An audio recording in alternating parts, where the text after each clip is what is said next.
Good day everyone, my name is Alex and welcome to another action camera review. Today I have a more expensive action camera from China called the SJCAM M20. So when I got this last week I was mind blown by how small it is. It is the smallest action camera that I have seen.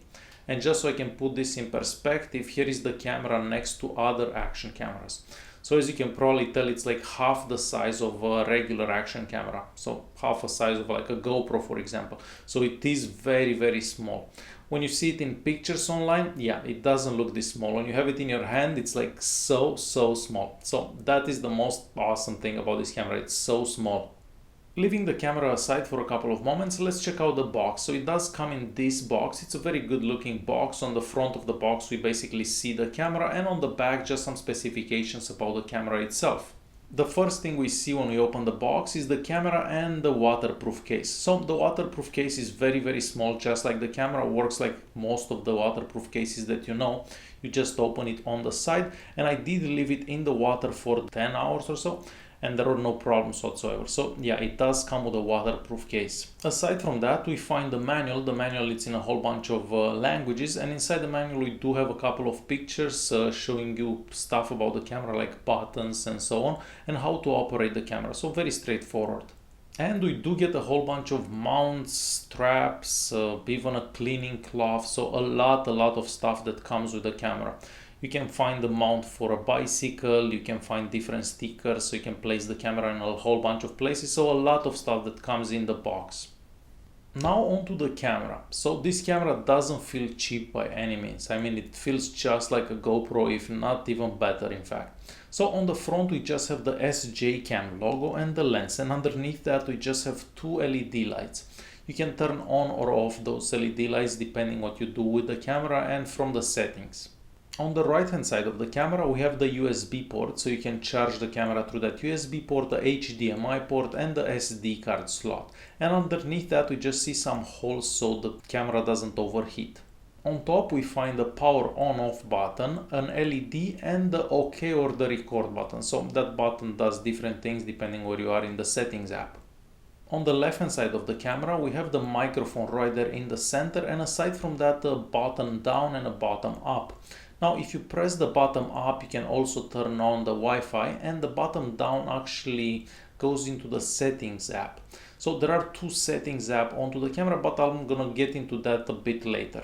At the bottom of the camera we find a little door that opens, and underneath there is the battery. So inside this camera we have a 900 milliamp battery, and I was able to get an hour and 20 minutes of recording at 1080p at 60 frames per second. So very good time from 900 milliamp battery. The battery is a bit different from past batteries from SJCAMs, so you're not going to be able to use batteries from your previous cameras.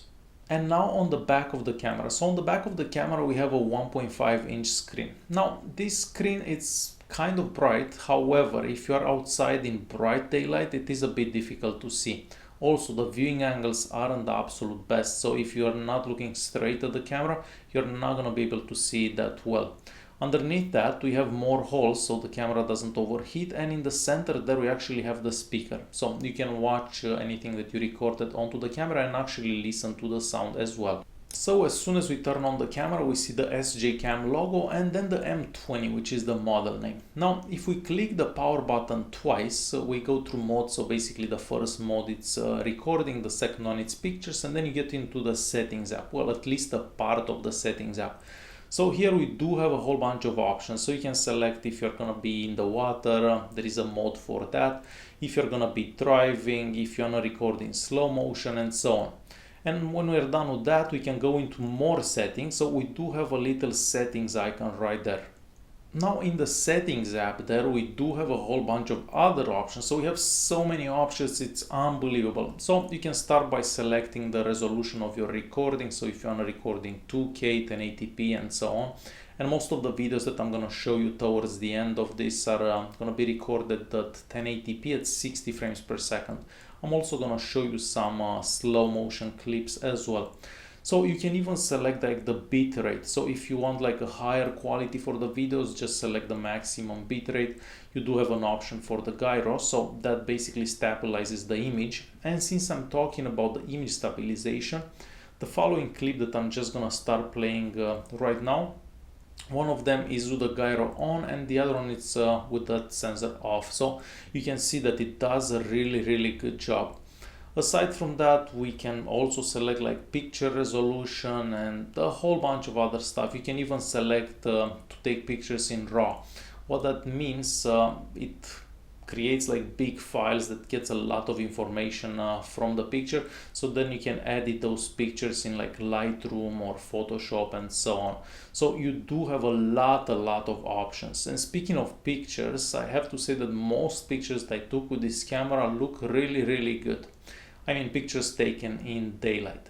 Nighttime pictures don't look the best, but these pictures that I'm showing you right now are all daylight taken, and I have to say that they look really good, probably the best pictures they have seen on any action camera.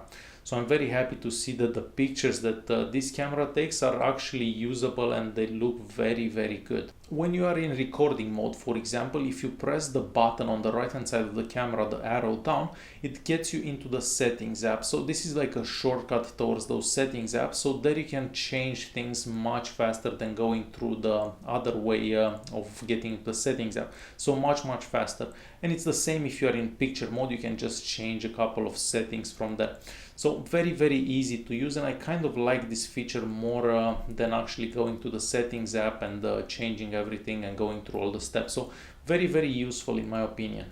The M20 can also connect to your smartphone, so all you have to do is download their app. The app you can find in the manual, or just scan that QR code on the box. And then after you have the app installed, just go to the Wi-Fi networks and check for Wi-Fi network. So the camera can make a Wi-Fi network if you press that button up, like the volume up or whatever, the button onto the left. So the camera can make a Wi-Fi network, and you connect to that Wi-Fi network, then you open the app, and then all of a sudden whatever the camera sees, you see onto your smartphone. In the app here you can change settings if you want. You can record, you can change between pictures and videos, you can do pretty much anything that you would be able to do onto the camera, but you do it right onto your phone, so you don't actually have to keep the camera in your hand. So it works really good if you have the phone somewhere and the camera sitting I don't know, a few meters away from you, and then you can start recording. So very good feature to have depending on the situation and what you do with the camera. So yeah, you can also see whatever files you have saved onto the camera, and then you can just watch them on the phone. So much easier than watching them on the little screen that the camera comes with. So yes, this M20 camera is quite impressive. It's so small and takes really awesome pictures, and the videos actually look very good as well.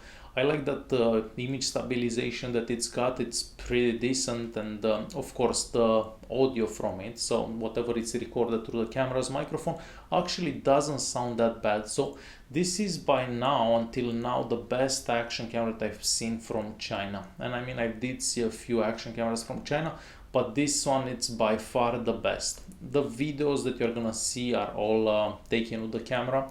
Some of them have the HDR on, some of them don't have the HDR on, but they all have 1080p and 60 frames per second.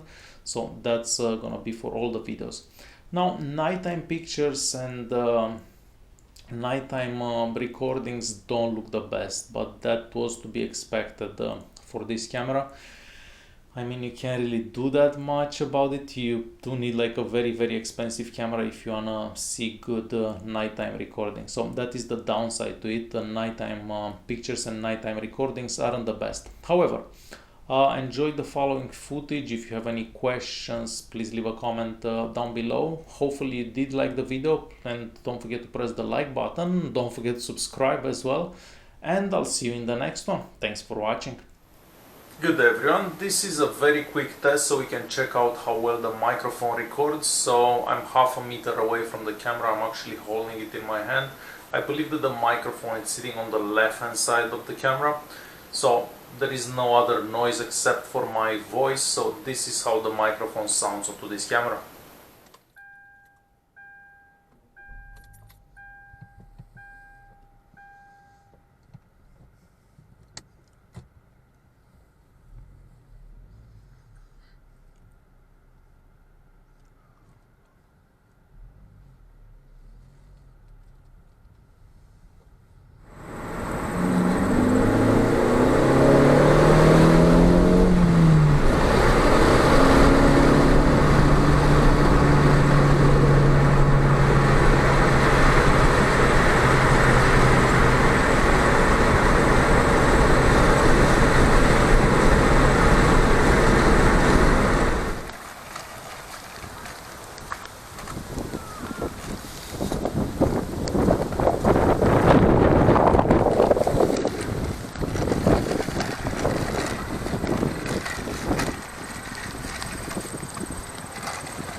what's happening, everyone. This is a microphone test. It is a bit windy outside, and I'm also filming at 1080p at 60 frames per second.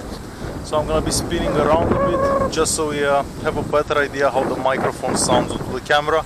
I'll do another recording with the microphone when I'm inside, because of the wind here it may not be accurate.